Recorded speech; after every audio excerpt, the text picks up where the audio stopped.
Kevin and I had been best friends since grade school. He was the kind of guy who lit up every room he walked into, always cracking jokes, always scheming up wild plans. So when Kevin disappeared, it didn't just leave a void in my life, it ripped a hole straight through it. The last time I saw him was over a year ago. We'd been at our favorite dive bar talking about life, work, and all the things we'd do once we finally made it. He was cracking jokes about how his boring office job was sucking the life out of him. A week later, he stopped answering my texts. At first, I thought he was just in one of his off-the-grid phases.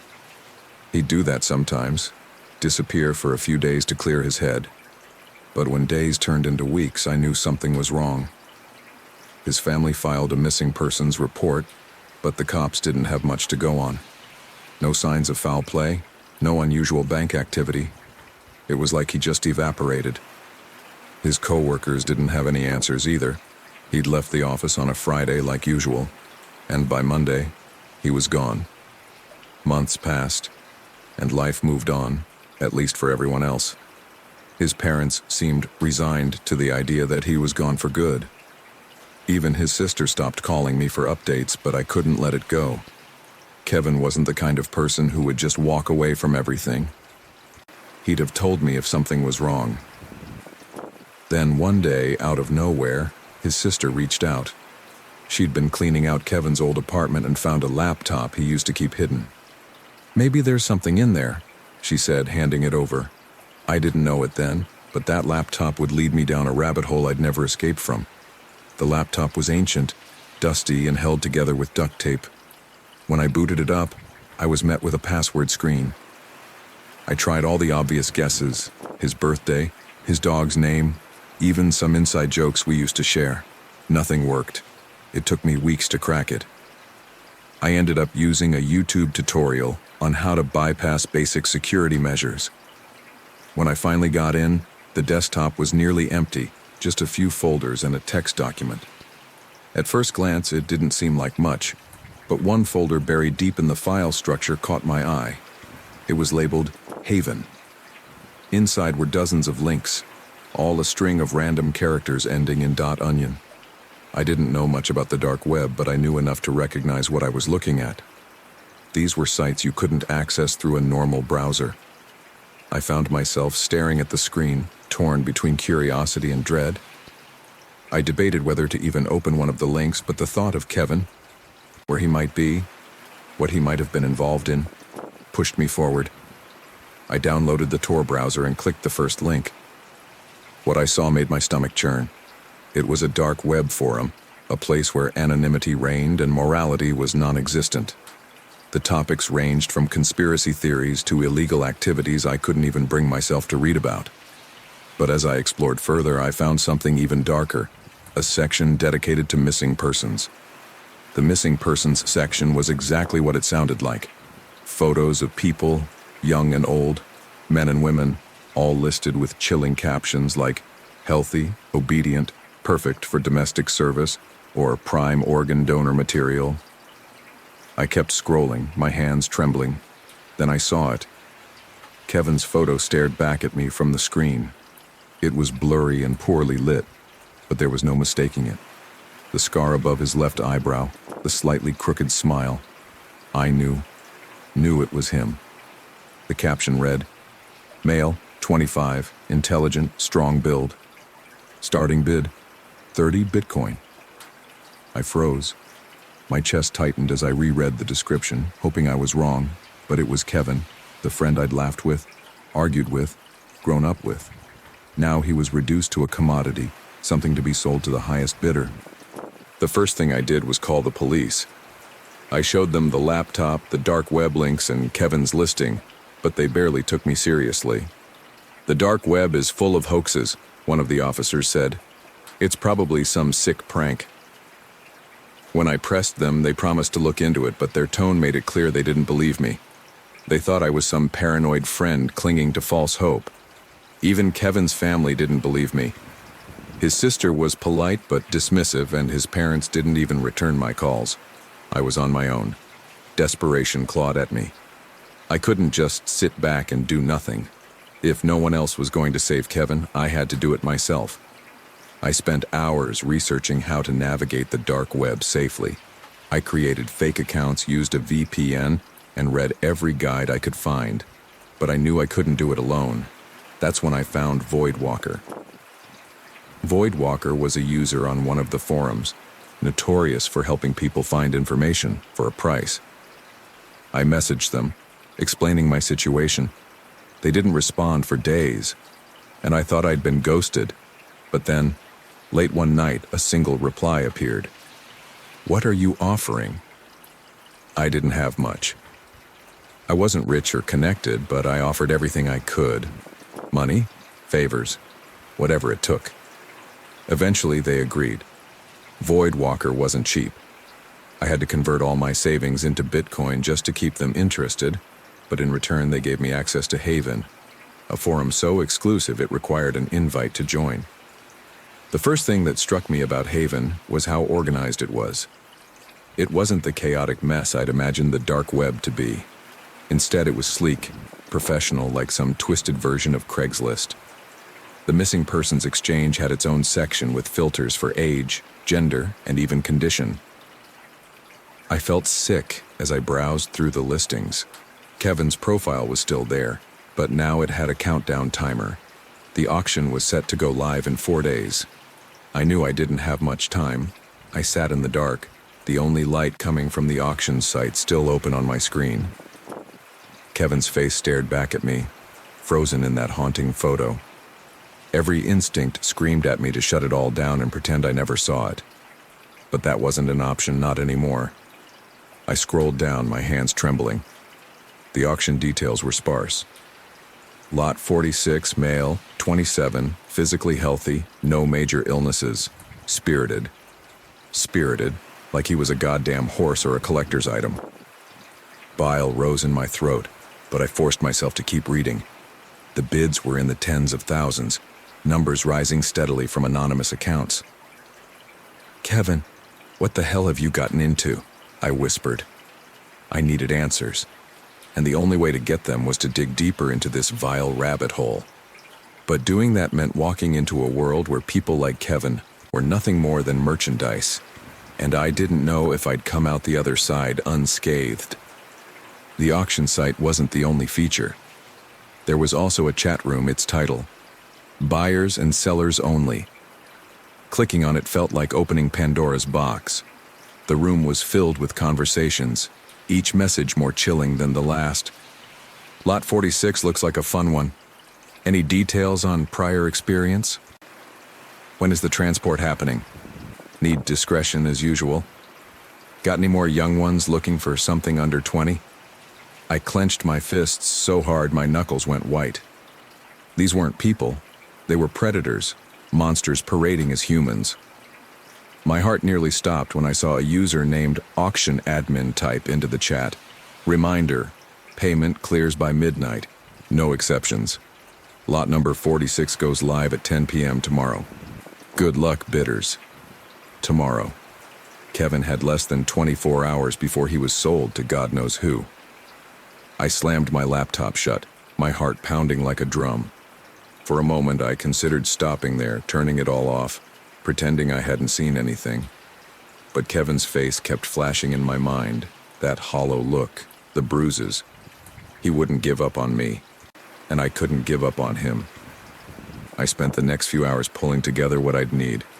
A burner laptop, a VPN strong enough to withstand any attempts to track me, and every ounce of courage I had.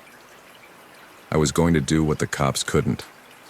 Find out where Kevin was being held and stop this nightmare. The next morning, my phone buzzed with a new text from an unknown number. Last warning. Stop now. Attached was a photo of my apartment building. They knew where I lived. Despite the threat, I logged back onto the dark web, this time with tighter security. I went straight to the chat room. To my surprise, someone messaged me privately. The username was Lot 46 Watcher. Looking for lot number 46, the message read. I hesitated, then typed back, "Yes. Do you know where he is?" There was a long pause before the reply came. "Maybe. But if you want info, you'll have to pay." I don't do charity. My stomach churned. I couldn't trust this person, but I didn't have a choice. How much? $2,000. Bitcoin. I didn't have that kind of money, but Kevin's life was on the line. I emptied my savings account and converted it into Bitcoin within an hour. I sent the payment. True to their word, Lot 46 watcher sent me coordinates. A warehouse on the outskirts of the city. I arrived at the location just before dusk, parking my car a block away and approaching on foot. The warehouse loomed like a tombstone, its windows boarded up and its walls stained with graffiti. I crept around the perimeter, looking for an entry point. A side door, slightly ajar, caught my eye. The inside was worse than I'd imagined.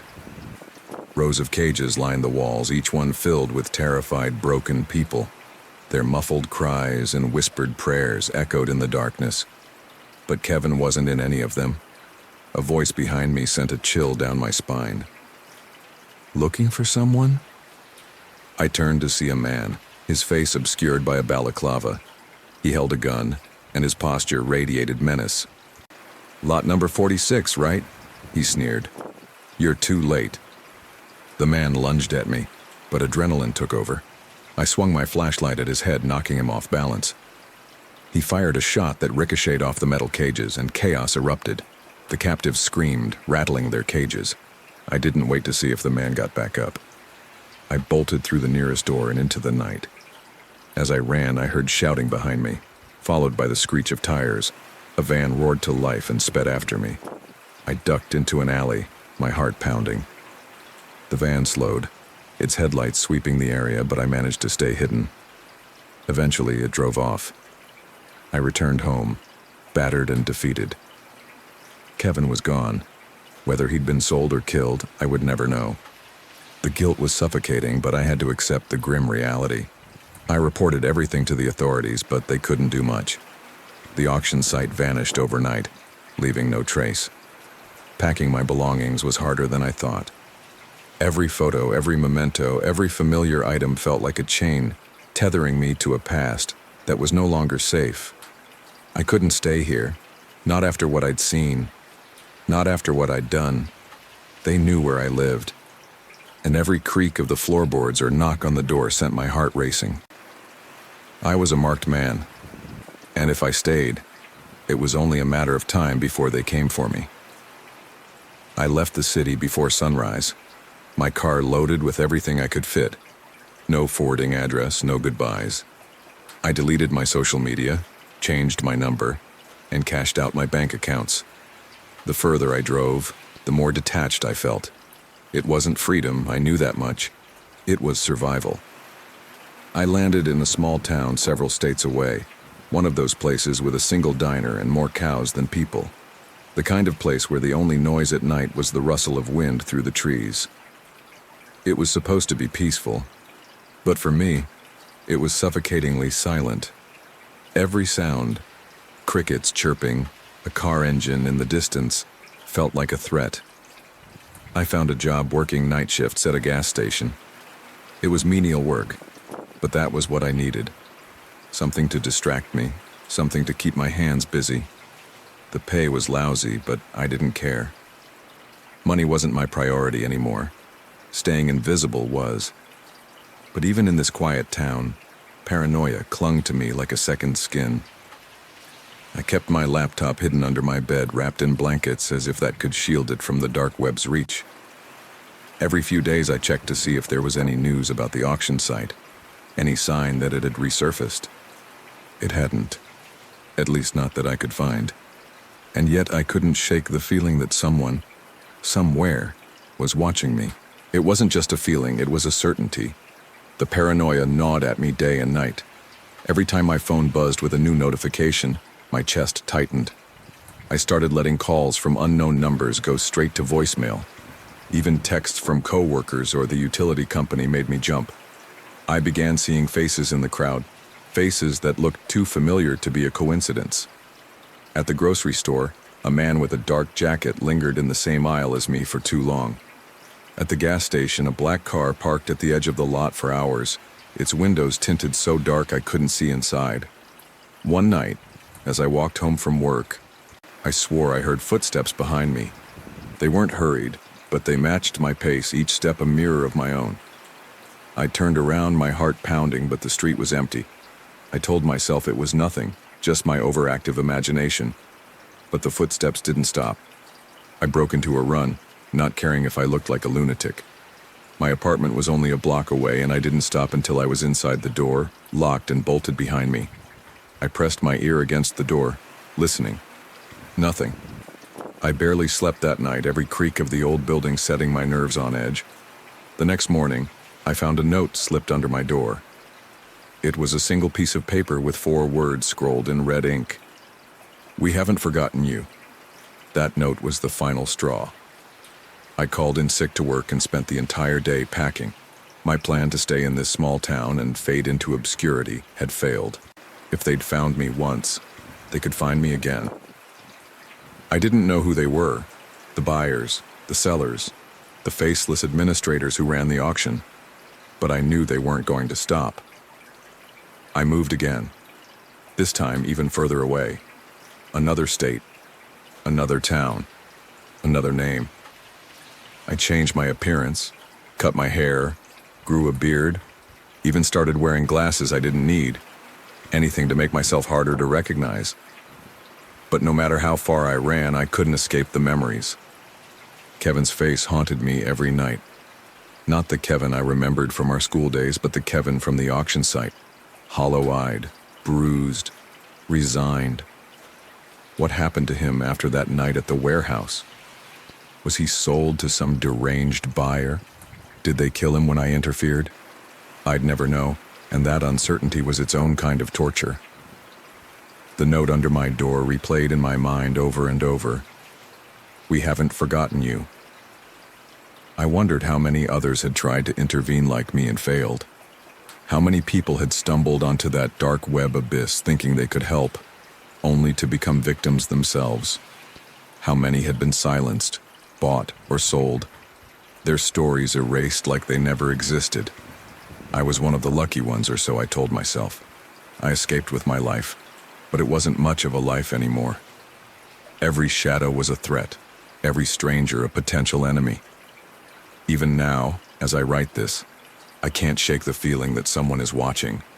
Maybe they're reading this, laughing at my paranoia.